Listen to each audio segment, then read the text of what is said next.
Halo, kembali lagi di Fungsional Indonesia. Di video kali ini kita akan membahas soal uji kompetensi Pranata Laboratorium Kesehatan Mahir Kepenyelia. Namun sebelum masuk ke pembahasan soal, kita akan membahas kisi-kisi uji kompetensi Pranata Laboratorium Kesehatan Mahir Kepenyelia.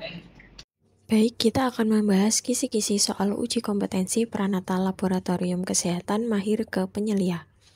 Yang pertama, dasar ilmu laboratorium kesehatan. Peserta harus memahami konsep dasar biologi, kimia, dan patologi klinik yang menjadi dasar kerja laboratorium kesehatan. Uji ini menilai kemampuan menerapkan prinsip ilmiah dalam pelaksanaan pemeriksaan sampel darah, urin, sputum, dan cairan tubuh lainnya. Yang kedua, manajemen mutu laboratorium atau quality management system, menilai kemampuan penyelia dalam menyusun, menerapkan, dan mengevaluasi sistem manajemen mutu laboratorium, termasuk pelaksanaan internal quality control atau IQC, external quality assessment atau EQA, kalibrasi alat, dan validasi hasil pemeriksaan. Yang ketiga, pengawasan teknis dan supervisi. Pada level penyelia, peserta diuji kemampuan melakukan supervisi terhadap tenaga pelaksana atau tingkat mahir atau terampil.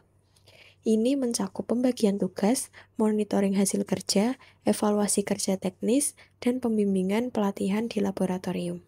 Kita masuk ke pembahasan soal uji kompetensi Pranata Laboratorium Kesehatan Mahir Kepenyelia. Soal nomor 1. Seorang pasien datang dengan keluhan demam berkepanjangan selama lebih dari 2 minggu, nyeri sendi, dan terdapat riwayat transfusi darah 3 bulan lalu. Hasil laboratorium menunjukkan Hb 9G per dl, leukosit 12.000 per L, trombosit 150.000 per L, serta tes Widal negatif. Dokter curiga adanya infeksi kronis tertentu dan meminta pemeriksaan tambahan yang paling relevan untuk membantu diagnosis.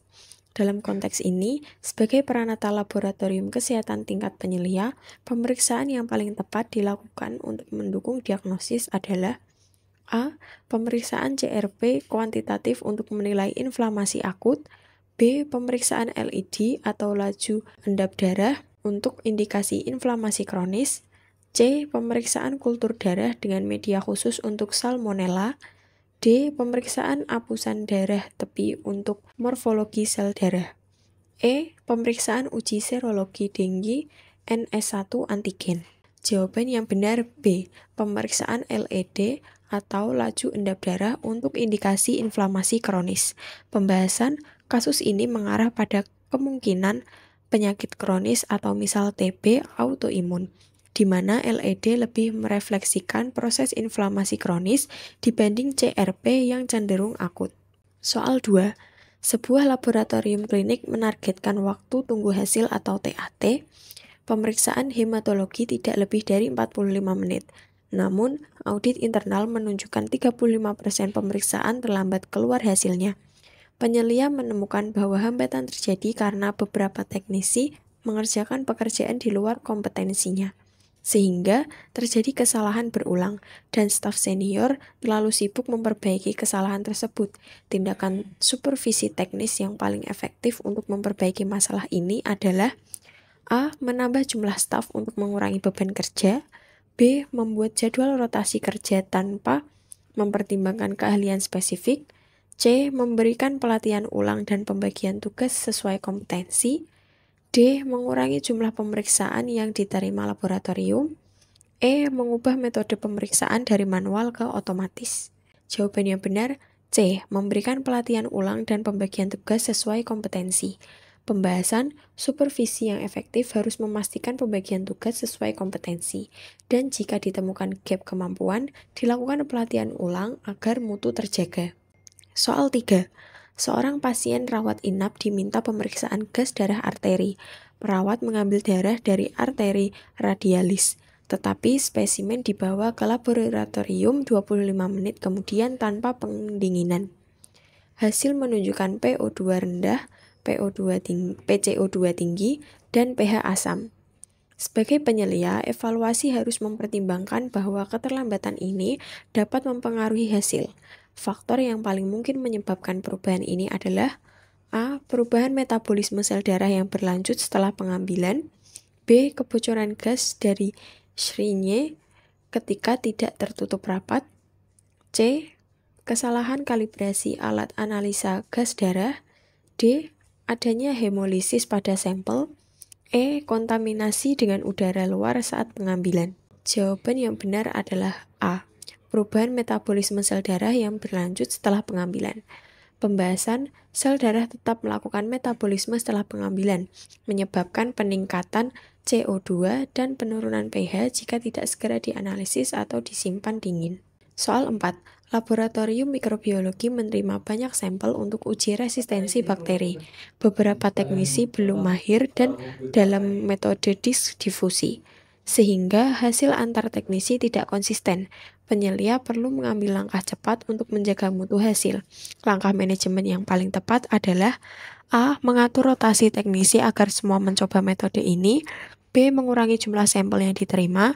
C. Memberikan pelatihan ulang dan validasi kompetensi sebelum penugasan. D. Meminta teknisi berpengalaman mengerjakan semua sampel. E. Mengganti metode ke otomatisasi tanpa pelatihan. Jawabannya benar C. Memberikan pelatihan ulang dan validasi kompetensi sebelum penugasan. Pembahasan, supervisi efektif memerlukan pelatihan ulang dan validasi kompetensi agar hasil antar teknisi konsisten sesuai standar CLSI.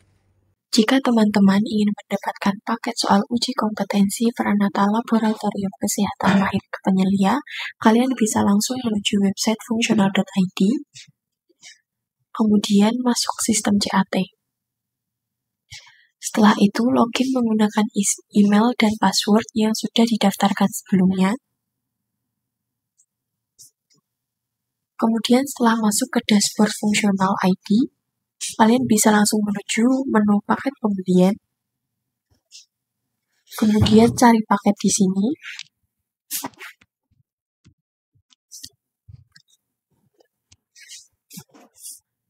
Di sini sudah tersedia berbagai paket uji kompetensi laboratorium kesehatan.